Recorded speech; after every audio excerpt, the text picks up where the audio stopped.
and I told you so. I'm a kid in the candy store with the leather on the denim. I ain't the cure, I'm the venom. If you wanna find me, find the taillight. Something's coming in, you're gonna wanna take a red eye. It's time to go. It's time to go. Get ready. Get ready. Get ready. Don't blink, don't blink. Magandang hapon po sa inyong lahat. Magandang araw kung saan parte man ng mundo kayo naroon ngayong ika-20 ng Enero. At dito po sa ating 203 Year 2 third episode ng Ang Maestro dito po sa Katipunan channel. Natin pinamagatan, One China Policy. Ayan, dito po sa ating title page, makikita ninyo ang subhead, Philippines violates another China red line. Ayan. Mukhang maganda ang ating pag-uusapan ngayon. At ito ay nagsilbi na the biggest presidential popa. Ano po ibig sabihin ng popa? Bubu. Ng isang presidente ng Pilipinas, mga kabansa.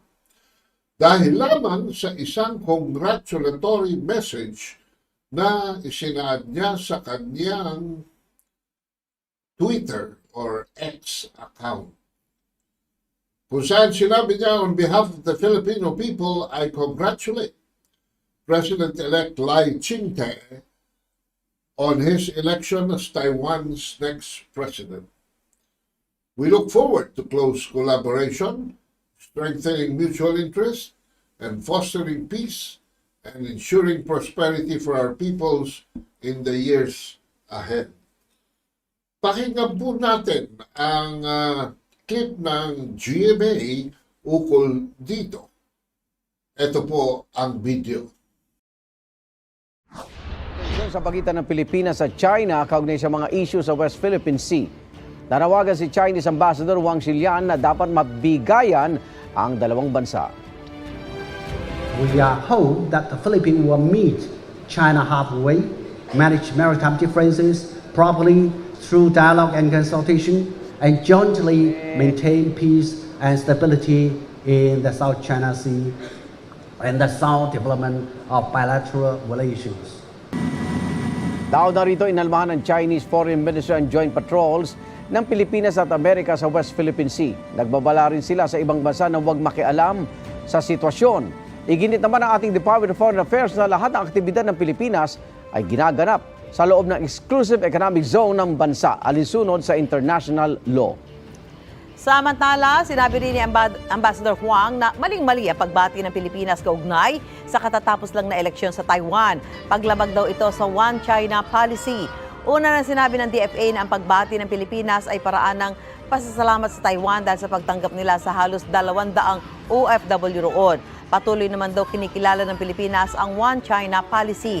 Tumanggi namang magkomento si Huang sa buwelta ni Defense Secretary Gibo Teodoro na gutter-level talk ang pang-insulto ng China kay Pangulong Bongbong Marcos. Sinabi kasi ni Chinese Foreign Ministry spokesperson Mao Ning noong Martes na dapat magbasa-basa si Pangulong Marcos ng tungkol sa Taiwan para hindi raw magkamali sa kanyang mga pahayag. Ukol dito sa sinasabi nilang tungkol daw ito sa ating mga overseas Filipino workers sa Taiwan, pakinggan natin ang sinasabi ng ating MECO chairman na si Silvestre Bello at alamin natin kung may katuturan ang pahayag na ito. Ito po ang sinabi ni Chairman Bello. Cultural Office Chairman Silvestre Bello, the remarks should not be taken against the President and that it is not a violation of the One China policy. the congratulation came before he could assume as president.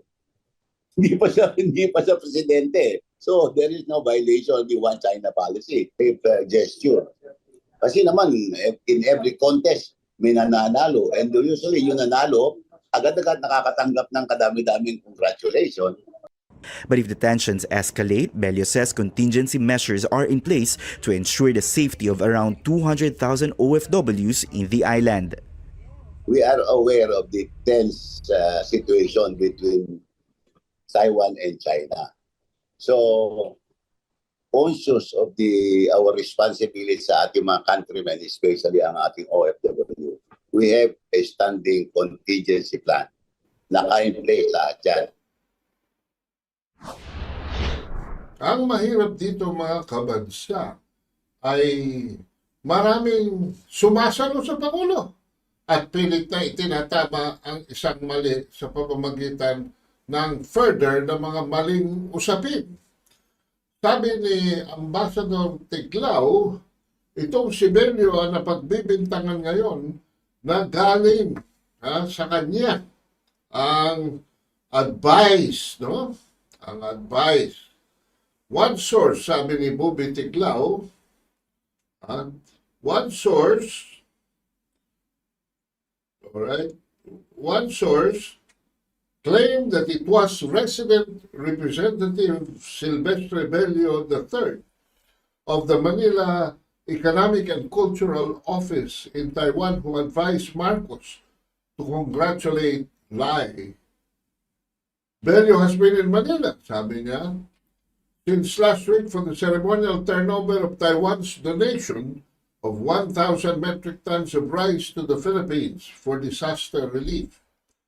Bello is a close friend of Marcos. Anya ni Tiglao, the reason he was appointed to head the office, the country's unofficial embassy in Taipei, set up to put up the pretense of compliance with the One China policy. But more accurately, ito po ay isa lamang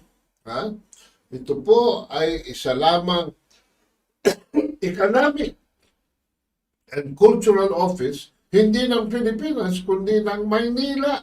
Mga kabasa.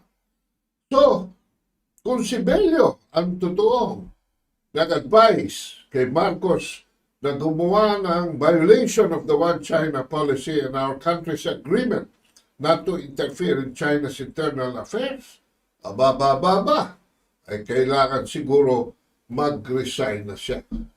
In fact, para sa akin, miski hindi yan ang galing sa kanya dahil may nagsasabi na isa lang naman undersecretary dyan sa Philippine Communications Operations Office, PCOO, ang gumaya sa statement ng Amerika at hindi nagpahuli without realizing the implications of the statement.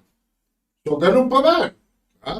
Dahil ang MECO, pinangungunahan ni Chairman Silvestre Bello, kaysa kanya nang galing yan o hindi, I'm recommending na mag-resign na siya o tanggalin na siya in order for President Marcos to save face at the very least.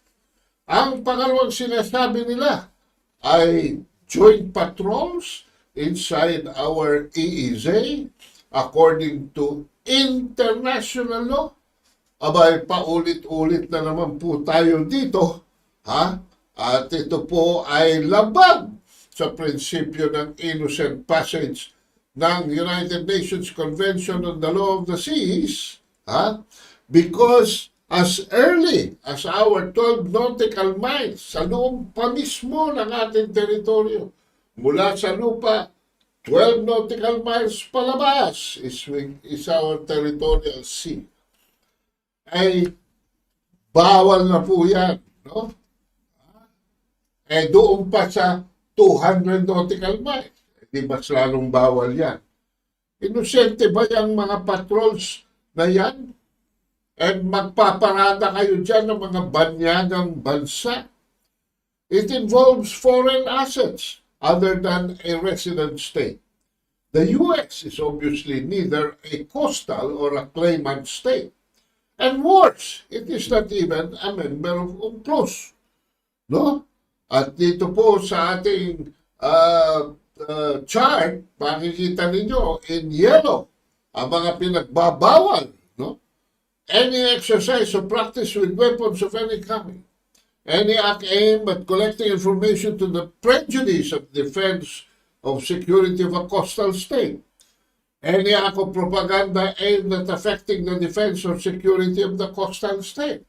Yung mga pinaggagawa po dyan sa South China Sea, na may escort pa galing sa Estados Unidos at may aeroplano pa ang Estados Unidos overhead. Ay puro propaganda naman. At wala namang kinalaman dyan ang mga media people na bakit laging may bit.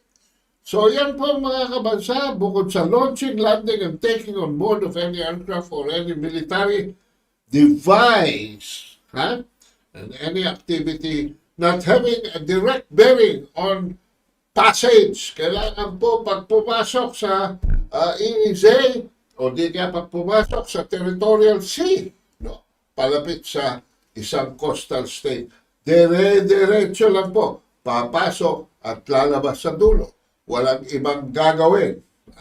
Lalo-lalo na kung yan ay banyagang estado, mga kabansa. So dito naman tayo sa gutter level talk na sinasabi ni Chudoro. Anong alam nito si Gibo tungkol sa diplomasya? Alam nyo kagabi, isang kaibigan ko, ang kaibigan ng mga undersecretaries dyan sa Department of Defense, at nagulat siya na walang kamuang-muang ang mga tao dyan sa Department of National Defense kung ano ang One China policy. Ito pong lengguwahe ng China matapos ang Pilipinas ay gumawa ng isang buong taon ng provocative maneuvers and doublespeak sa pamamagitan ng atin ito. What is ours is ours on the part of the Philippines in the South China Sea. Abay, Pilipinas po ang nagpalit ng presupwesto mula pa noong Disyembre. Pero pagdating po ng Enero 3, the Hong Kong Chinese News Agency announced that the People's Liberation Army Southern Command, hindi na po ito Coast Guard, military na po ito ng China, is on high alert at all times, resolutely safeguarding national sovereignty, security, and maritime rights and interests, and are fully in control of the military activities that disrupt the South China Sea and create hotspots. Pagdating po nitong Enero, this reached the peak, the tipping point. Hindi po ito isolated case na basta na lamang nagkamali. This is a program. Hindi ba diniscuss natin dito? Yung Project Mushu ni Raymond Powell at ni Jay Tariela, ang Lone Ranger at Tonto dyan sa South China Sea. Sa diplomatic language po, this is not gutter talk but reciprocity. Ininsulto natin ang China, insulto rin ang ibabalik nila. An equivalent insult to an insult that was first thrown. The sarcasm bites, but it properly serves as a serious warning that further escalation, wala kasi tayong katigil-tigil . Para tayo nakikipaglaro lamang. Walang seryoso. May result in the sanctions far as war. In the case of often incoherent and lazy Marcos Sr., Jr., I'm sorry. It is definitely sound advice, hindi ito gutter talk. Gibobo, Chudoro ka. This is definitely a sound advice and a wake-up call na totoo naman. Kailangan ni Bobo Marcos, ni Bobo Chodoro, kailangan ni Bobo Marcos na magbasa-basa. Tamad niya. Hindi siya updated sa mga nangyayari sa mundo. Pero gusto niya, siya pa ang una nating pakinggan. Sa The Source, ay in-interview itong si Banlawi. Bigyan muna natin ng 1 minutong background bago tayo pumunta sa first part ng kanyang statement at mag-a-adlib ako bago mapunta sa second part. Ito po ang first part ng report ng The Source ng CNN. Play the video. You're watching The Source on CNN Philippines. I'm Pinky Webb. China summons the Philippine ambassador after President Bongbong Marcos congratulated Taiwan's president-elect and independence advocate Lai Ching-te. In this report by Tristan Adalo, Philippine officials clarified Mr. Marcos's remarks while Beijing told the president to read more on the issue of Taiwan. China firmly opposes President Bongbong Marcos's congratulatory remarks to Taiwan President-elect Lai Ching-te. The Chinese Foreign Ministry says in a press briefing that it has summoned Philippine Ambassador to China Jaime Flor Cruz to express Beijing's protest and dissatisfaction over the president's remarks. Beijing adds this is a violation of the One China policy and a direct interference to its internal affairs. Whatever the results of the election, the basic fact that there's only one China in the world and Taiwan is part of China will not change. And the international community's prevailing consensus on upholding the One China principle will not change. Yan po mga kabansa ang background. Ito naman ang expert opinion ni Romel Banlawi, ang nangungunang authority pagdating sa foreign relations, international law, and even sa state terrorism. Pakinggan po natin ang ating kaibigan na si Romel Banlawi. International Studies expert Dr. Romel Banlawi. Dr. Banlawi, welcome to The Source. Thank you so much for your time. Good to see you again. Yes, good morning, Pinky. Good morning, Paul. What are your thoughts on the president's congratulating Taiwan's president-elect? Well, we need to learn lessons from the harsh reactions of China from the congratulatory message. And the situation calls for the need to develop a more effective and politically sensitive approach on how to deal with China as our neighbor, and at the same time, how to deal with Taiwan, because we also have important relationship with Taiwan. But I think the current government needs to learn more how to separate economics from politics.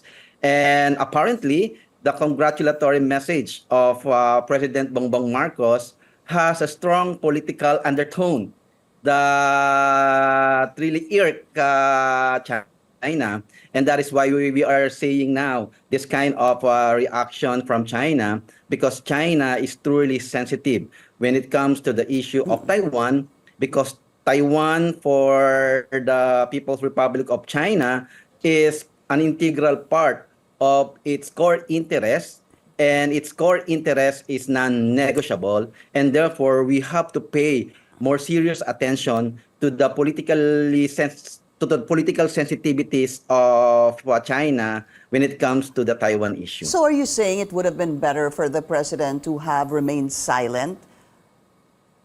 It would have been better if we kept mum on the situation, or maybe frame a more politically sensitive statement in order to express his feelings towards Taiwan, but at the same time, not offending the sensitivities of China, considering that the Philippines continues to maintain a one China policy where we recognize only one China and affirming that Taiwan is a province of mainland China. Yeah, but what would be a politically correct congratulatory remark? Are you saying that it could have been okay for the President Bongbong Marcos, to have congratulated President-elect Lai Ching-te, yet put in that same statement the Philippines continues to adhere to, but the Philippines continues to adhere to the one China policy? Is that basically what you're saying?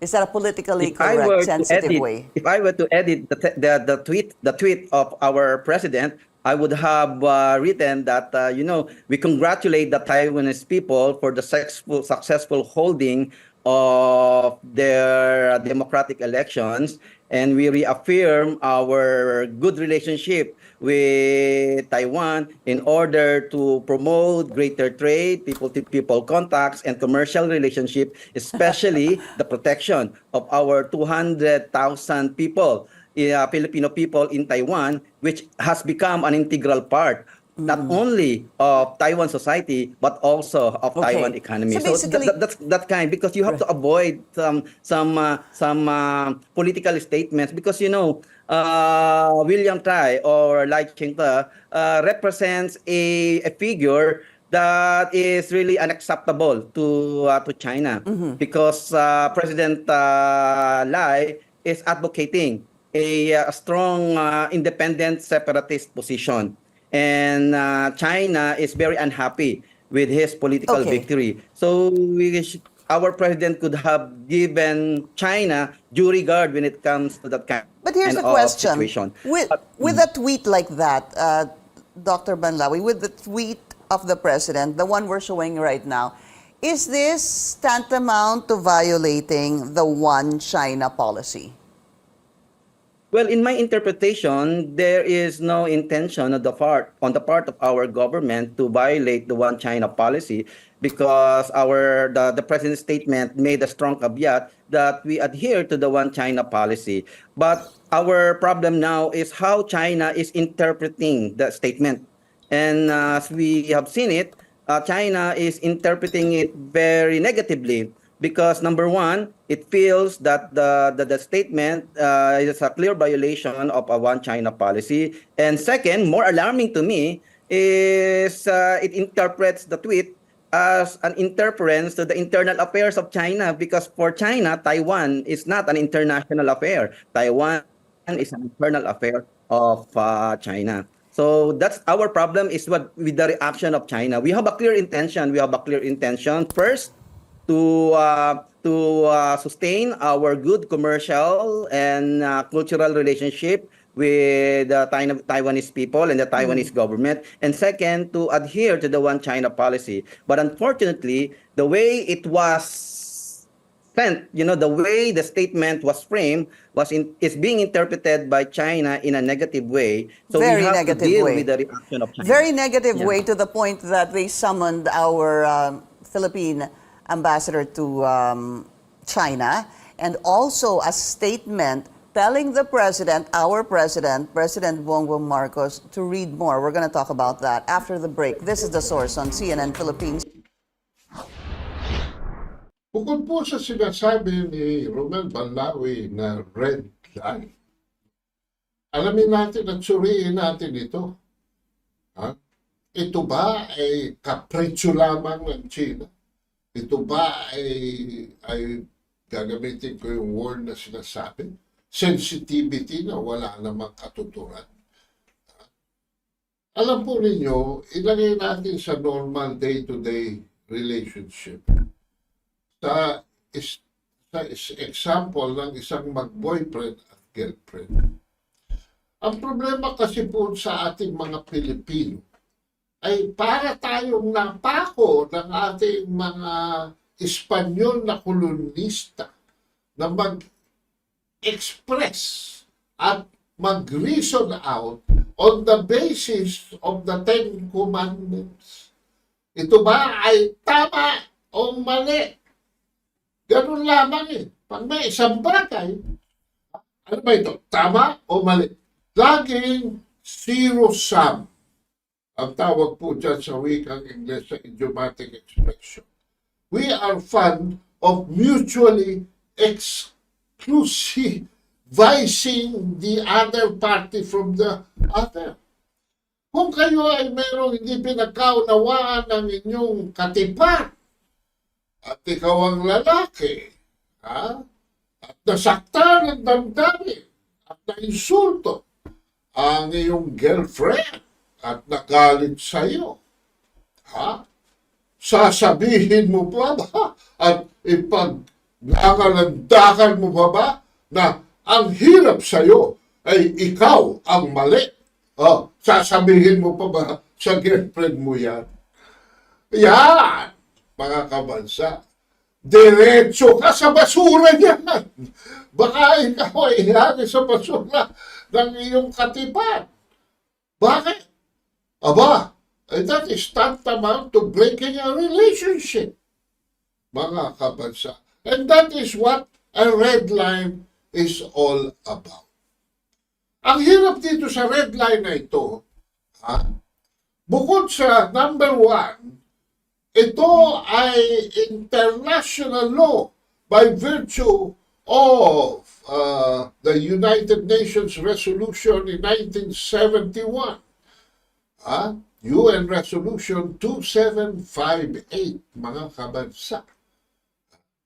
Formally recognizing that the only sole legitimate government of China is the People's Republic of China. And denigrating Taiwan as merely a territory of China. Ayan po, mga kabansa, no? This is a UN principle. This is a UN legislation, resolution. So yan po ang base yan. So it's international law, mga kabansa. Bakit ko pinagdakalandakan to? Dahil meron po dito si Karen Devila ng kabilang parlor, ng kabilang channel, na in-interview ito si Risa Hontiveros at nagsasabing wala naman daw panuntunan sa batas itong One China policy, kaya i-review natin. Hoy! My goodness, Risa Hontiveros, wag ka nang tumakbo for re-election. Bobo ka! Dahil sa international law, UN Resolution 275. Bukod dito, Risa Hontiveros, makinig ka. Bobissima ka. Sa joint communique establishing the diplomatic relations between China and the Philippines in 1975, 4 years before the United Nations recognized the PROC. Ano ang ating pinirmahan dyan? This constitute, because this has become a treaty and understanding between two countries, it's a bilateral treaty. And it is embodied dito sa pinag-uusapan natin in the joint communique.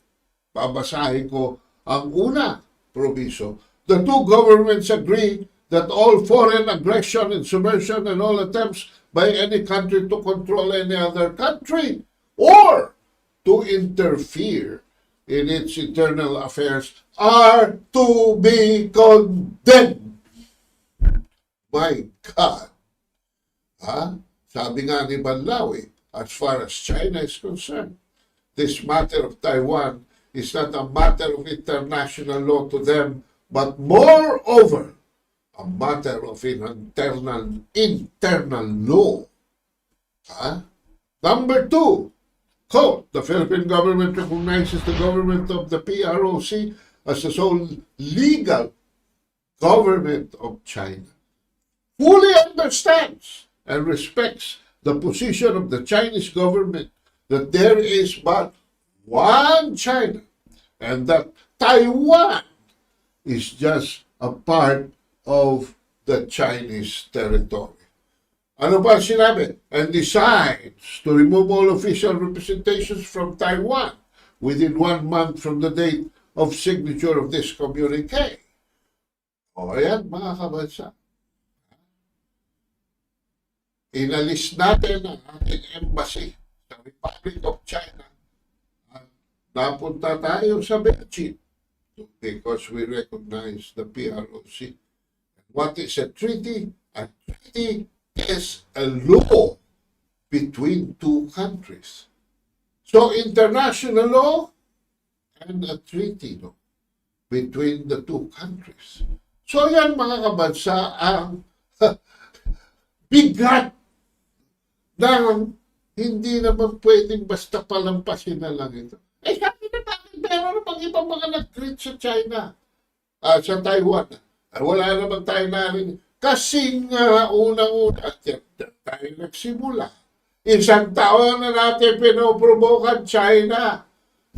Taliwas sa mga polisiya at procedures at protocol hanggang kay Duterte.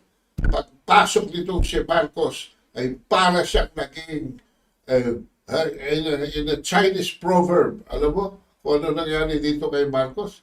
He became a bull in a China shop. Ano ibig sabihin?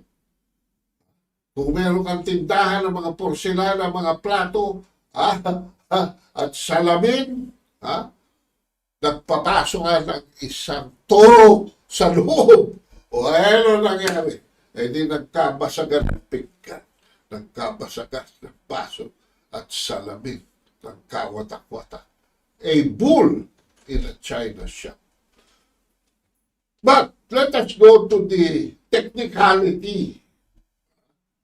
A red line, according to the Cambridge Dictionary, is a limit beyond which someone's behavior is no longer acceptable. Ito ay, sa diplomasya, ay bottom line and non-negotiable. Bakit?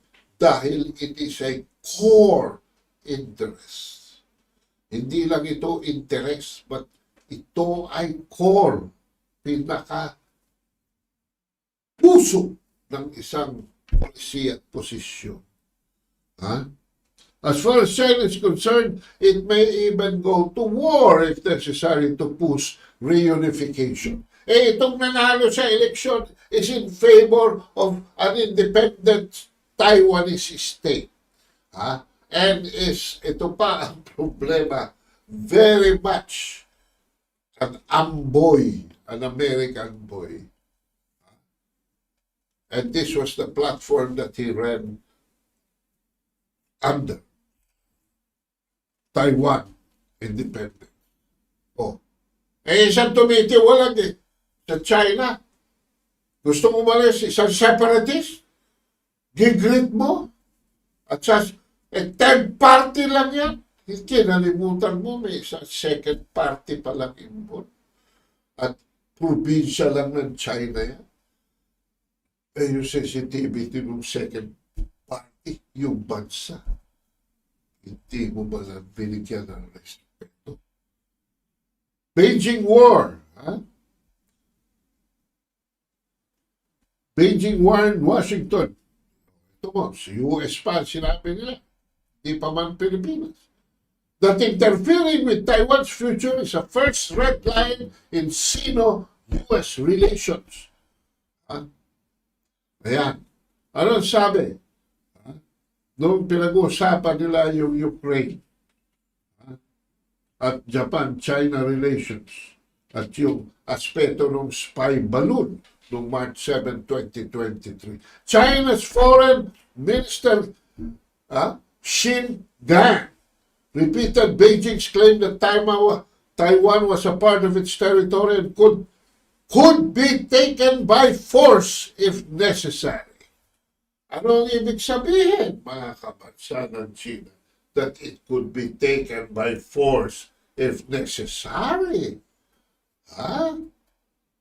Bigyan natin ng mas magandang picture kayo. Ito po, ipe-play namin yung Global TV video para maintindihan ninyo kung ano ang pinapasok natin dito as we play with fire with China.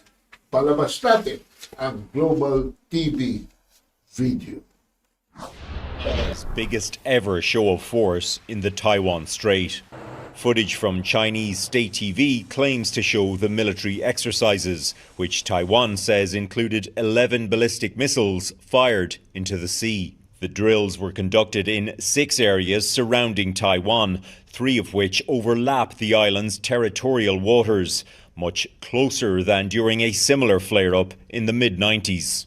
Beijing says the exercises are a legitimate defense of what China regards as its own territory. China's foreign ministry described Nancy Pelosi's visit to the island this week as manic, calling the US House Speaker's presence a violation of the American One China policy, under which the US operates a so-called strategic ambiguity on Taiwan's status. And I want to emphasize, nothing has changed about our position. And I hope very much that Beijing will not manufacture a crisis or seek a pretext to increase its aggressive military activity. Taiwan's President Tsai Ing-wen called the drills an irresponsible violation of the democratic island's sovereignty. She said she doesn't want an escalation, but that combat readiness has been increased. It's likely the US would have factored in the Chinese reaction to Pelosi's visit, betting that a full invasion of Taiwan remains unlikely, even though Chinese President Xi has never ruled out such a move. In autumn this year, Xi Jinping is going to most likely have his 3rd term approved. It means that they really believe, I suppose, that they can't show any sign of weakness. Japan also condemned the operation, claiming 5 missiles landed into its waters. The drills are scheduled to run until Sunday. Redmond Shannon, Global News, London. So ito po ang naging aftermath ng visit ni US Speaker Pelosi sa Taiwan.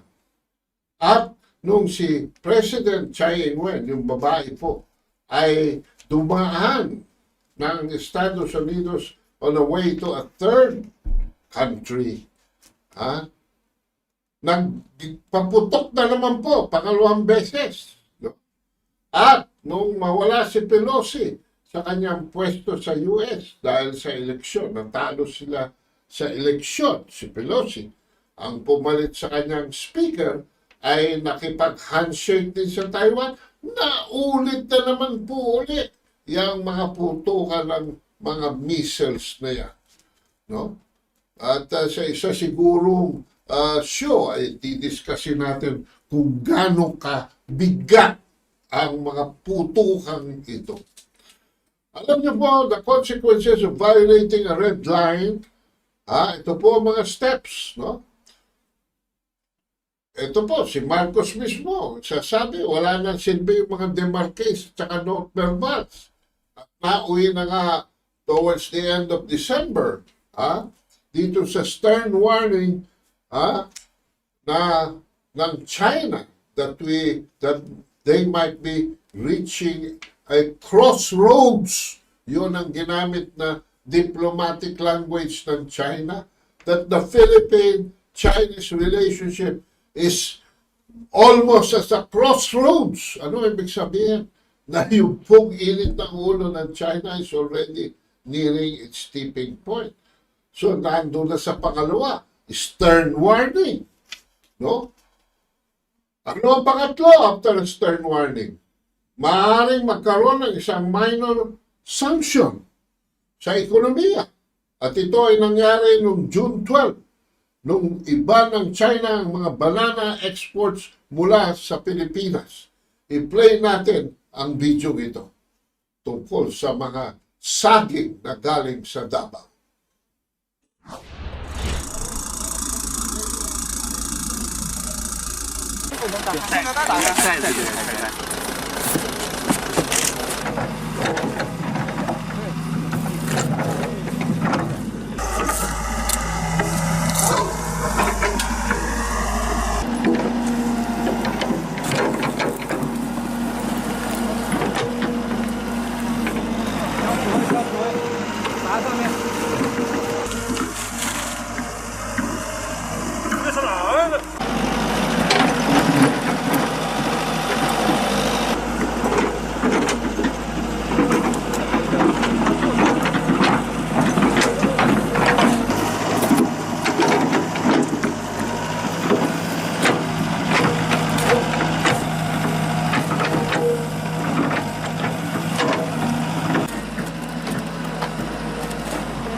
napakadali po para sa China ang mag-ban ng ganito. Dahil nakita niyo yung mga laboratory, sasabihin lang nila na you do not conform with our phytosanitary standards, no, for imported goods. Sasabihin lang nila yun. Wala na tayong magagawa, mga kabansa. See? Can you imagine yung mga taga Mindanao, yung mga taga Davao, nakikita nila na inililibing, inaapak-apakan ng traktor at nilalagyan ng fumigation yung ating mga saging? My God! Tingnan nyo, sakit ng loob ng ating mga kababayan na nagsumikap na yan ay maipadala across the seas sa China. Ang pangatlong pwede maging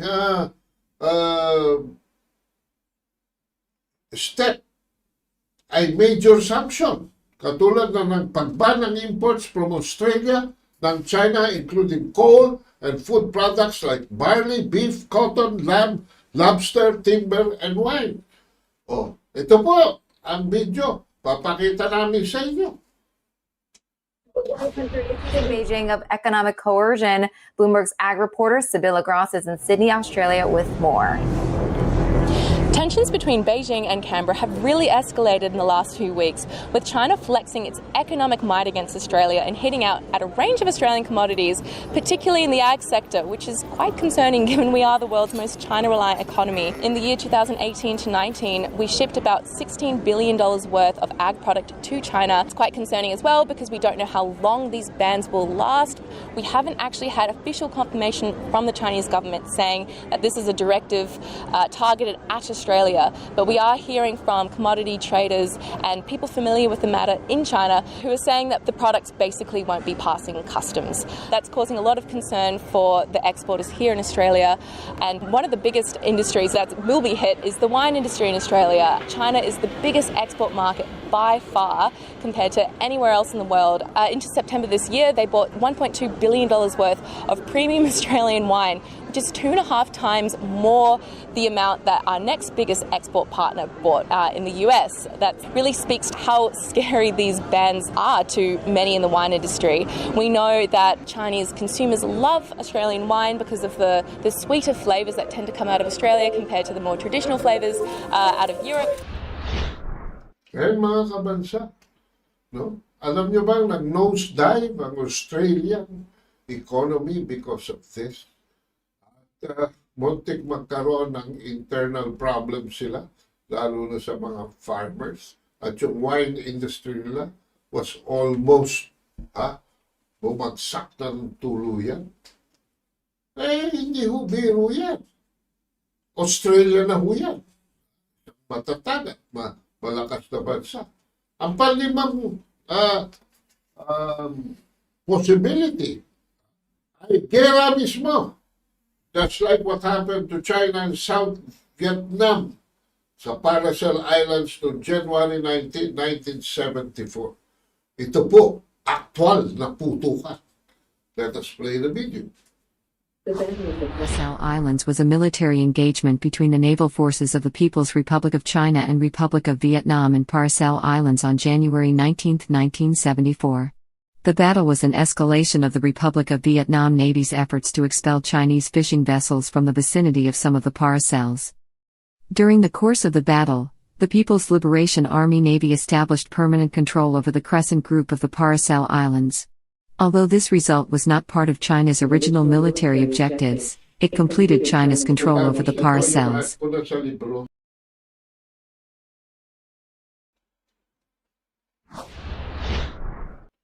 O yan mga kabansa. Gusto ba natin makarating sa kasukdulan ang sitwasyon natin? Ganoong sa panahon ni Duterte ay number one sweetheart natin ang China. Ngayon mukha ano ba tayo? Nakikipag-break na ba tayo? Isipin nyo kung ano mangyayari sa ating ekonomiya. Kaya na nangyari considering na halos 40% ng ating exports go to China and Hong Kong. Oh. At this point, gusto ko magbasa kung meron mga nagpadala sa atin ng mga replies nila for the meantime. At pinapaalala ko lamang sa inyo mga kabansa, no? Before we do that, na meron po tayong sale ng libro, no? Dito, no? Yung pong bundle of 3 ay 2,500 at yung bundle of 2 ay 1,500. Mag-text lamang po kayo sa 0917-336-4366. 0917-336-4366. At kung yung third book lamang ang gusto niyo, we are selling this for 1,099. Medyo tumaas po na kaunti dahil wala na po yung aming subsidiya from the courier company. At gusto ko lamang paulat, hindi namin naihabol ang litrato. Kagabi po sa isang dinner ay formally present ko kay former President Rodrigo Duterte ang aking pangatlong libro. Nabasa na po niya yung aking una, hindi ko siya nabigyan ng pangalawa, pero yung pangatlong libro, papakita namin ang picture dyan na siya ay binigyan ko. Yan po yung The Poverty of Power. Meron ba tayong babasahin na mga mensahe tungkol sa ating mga taga-subaybay? Ayan. Osman Mohammed Zin, good afternoon everyone. Present, good afternoon Kaado.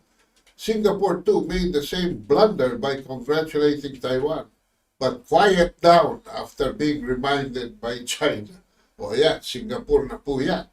Elsie Chan, good day po Kaado. Cesar Soberano, mabuhay ka Kaado. The unfinished revolution towards June 30. June 30, we will march. Ano ibig sabihin nito? Ramon, to your Bogo. Ano kaya ibig sabihin ng Bogo? Yun lamang ating nakalam na mga pasubali na ating mga listeners due to the time limits that we have. We are almost ending the show. So ang aking tanong, tayo ba ay isang konstitusyon na mga buffoons? Buffoons! This is the first time that the Philippine president has commented on any Taiwan election. And Philippine news site, GMA News, citing government sources, reported na pati yung Foreign Affairs Department was caught by surprise by Marcos' statement. So, bakit hindi alamin kung sino na naman? Ang dami kasi gustong eksena. Ang dami mga nagpapanggap na marurulong. And yet, puro kayong bobo dyan nakapaligid sa Pangulo. Isama nyo dyan ang buong cabinet na hanggang ngayon, naghihintay pa kami ng resulta ng performance. With the exception of one department which is DepEd.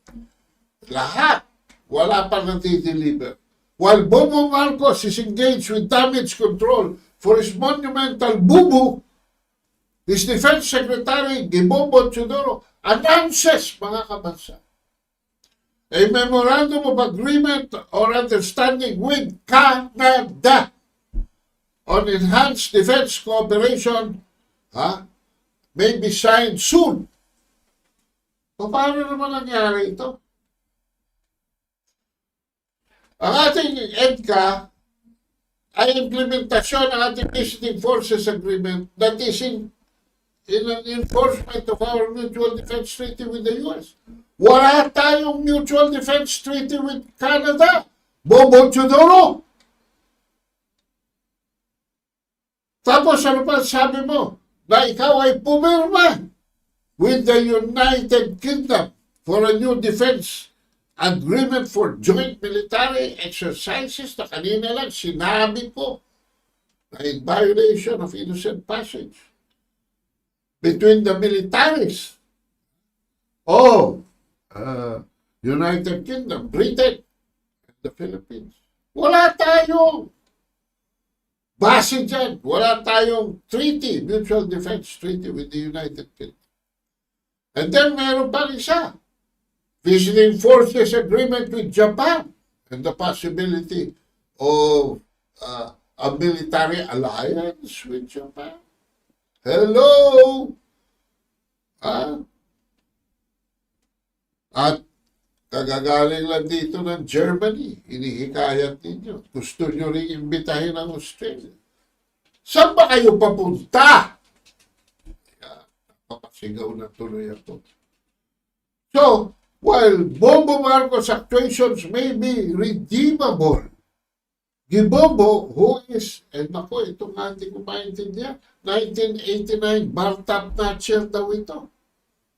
Hindi naman, hindi naman favorable. Hindi naman favorable ang ginagawa mo. Bakit? Bakit? Well, this position ng EDCA is now being challenged. Sabi ko nga, wala tayong EDCA with Canada, wala tayong EDCA with we don't have a mutual defense treaty, I'm sorry, with Canada. We don't have the same with the UK. We don't have the same with Japan. We don't have the same with Australia. We don't have the same with Germany.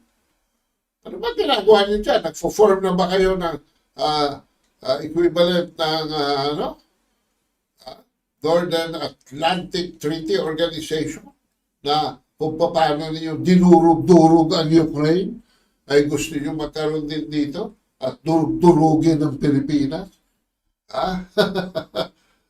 Without a single American dying? Oh, hello! Lahat po ng yan ay subject to Section 25, Article 18 of the Constitution that no foreign military bases shall be allowed in the Philippines except through some qualifying that it is a treaty concurred with the Senate or recognized by the other contracting party as a treaty, so treaty level. Or in addition, if Congress so desires, ratified by a majority of the votes cast by the people in a national referendum. To my mind, I see this buffoonery of our Constitution as a sign that the U.S. is losing Taiwan. Using Taiwan. The Americans are using Taiwan as its launching pad in its first island chain. Meron pong first island chain ng US, may second island chain, may third island chain. Dahil ang Pilipinas is both in the second and first. Why? Because they're already seeing the possibility of losing Taiwan. So they need a launching pad in the event that they would want to attack China. Teodoro thinks na tayo mga Pilipino don't realize he is building blocks for a NATO equivalent in the Asia Pacific. Sabi nga sa aking meeting, dinner kagabi with former President Duterte, pakita natin yung litrato. Ayan. Na itong gobyernong ito ay punong-puno mula itaas hanggang ibaba ng mga incompetent people. He doesn't even see any common ground para makapasok at mag-advise. So he's just keeping distance, mga kabansa. So, ano ang ating patutunguhan dito? Saglitin natin. Ano ba talaga ang gusto natin mangyari? Ano ang analysis ng Taiwan elections and realities? Ito pong 65-year-old na si Nuri Bitachi, ano sabi niya? Hoy, yung election na yan. Washington was very unhappy with the results. Why? Because mula 57% majority ng Democratic Progressive Party, ito ay bumulusok sa 40%. Pangalawa, ibig sabihin, nawalan siya ng 50%, 60% voting mandate. Walang mandatong klaro. So it cannot, this DPP now and this new president cannot represent the mainstream public opinion. Pangatlo, nawala sa DPP ang majority ng seats sa parliament. Therefore, walang legislative cover itong Pangulong ito. Tapos congratulating mo. Ano ang pinagmamalaki mo dyan, Mr. President? At bakit sa gobyerno mo nakapasok yung mga EPs at sila yata ang nagdidesisyon kung ano ang ating foreign policy? Pang-apat, nawala na po ng faith sa US ang mga Taiwanese according to surveys dahil sa kanilang management of their security affairs with Ukraine and Israel. At nagkaroon ng mga demonstrations demanding ceasefire in Gaza sa Taipei noong November at December. Panlima, 44% of Taiwanese exports go with a cross-trade value in 2022 alone of 205 billion. Na ang surplus is in favor of Taiwan to as much as 100 billion.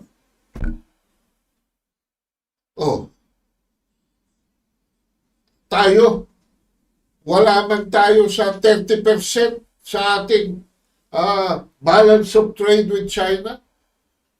Lamang na lamang ang China. Samantalang sa Taiwan, China, ano ang figure? Lamang ang Taiwan by as much as 100 billion surplus in trade. Pang-anim, a total of more than 203 US dollar investment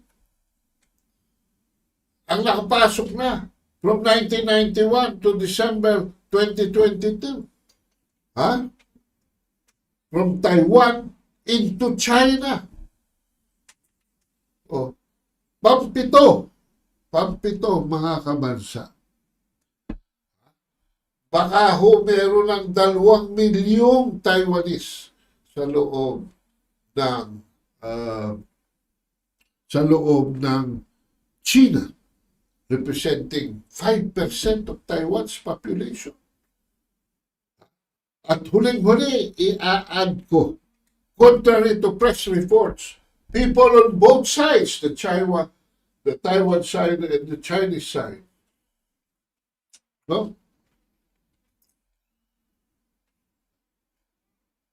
shows that a clear majority does not want independence despite impression that the Western press would like to give. So ano ang aking parting shot dito, mga kabansa? Pwede bang mahimas-masa naman ang ating gobyerno? At tama naman ang China.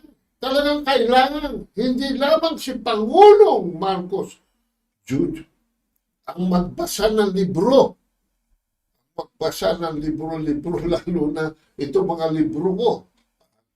Dito sa mga programa katulad dito. Dahil wala naman tayong pinoproteksyonan dito kung hindi ang katotohanan. At ang ating guest celebrity ngayong araw na ito ay isang, sasabihin ko na, isang komunista sa loob ng Estados Unidos, si Ayn Rand. Bakit? Hindi dahil siya komunista, hindi dahil siya nasa US, kundi tama ang kanyang sinabi. This might as well apply to the Philippines at this point in our history. The government was set to protect man from criminals And the Constitution was written to protect man from the government.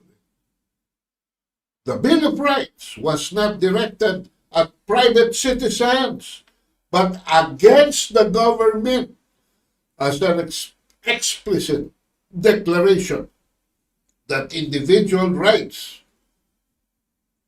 must be protected because they supersede any public or social power.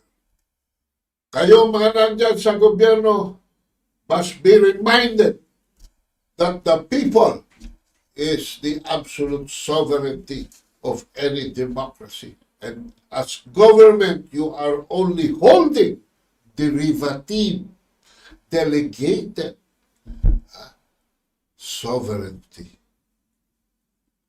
So dito po nagtatapos ang ating episode 203 at sana manood pa kayo tuloy-tuloy dito sa Ang Maestro over Katipunan Channel, and for now, ito po ang inyong lingkod, Paglinawan, na nagpapaalam na muna, magkita-kita ulit tayo sa susunod na Sabado. Time to go. It's time to go.